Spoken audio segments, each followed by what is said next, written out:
Today I'm going to talk to you about the technique that I use most in my sales. Now you'll see there's a lot of videos on this series. We talk about a lot of nice little tricks or ways to use, ways to influence people, and they're all very good, they're all very successful.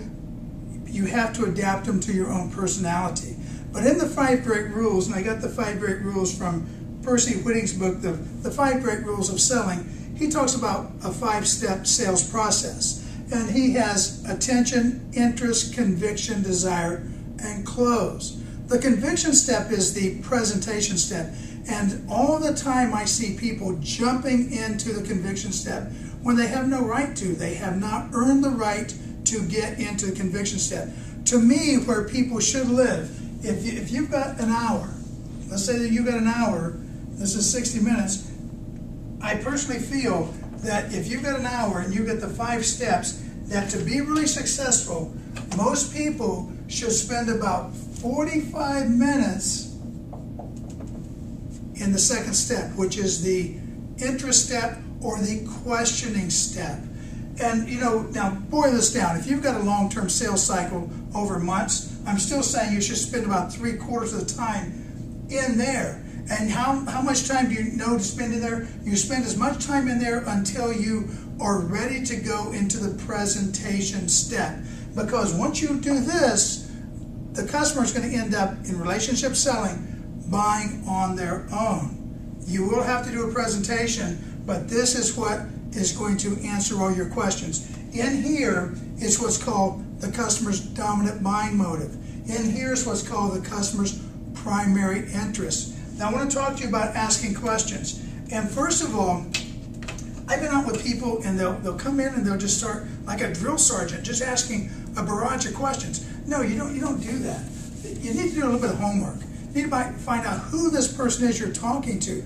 And remember, your goal is to find out what makes them buy. What are they interested in? What's their primary interest? Why do they want to do this? What are they looking for? Those are the things you're wondering. There's an old 3P formula. The first P is personal. So if you're thinking, well, what do I ask now? Try to find something personal about the person, because the more they open to you about their personal life, the greater chance you're going to do business. Right there, the greater chance you're going to do business. And then problems. What problems are they having? If you're selling to a dry cleaner, you know, he may be having problems with his chemicals. He may be having problems with the racks that he's getting. He may be having problems with employees. Try to find out what problems they're having.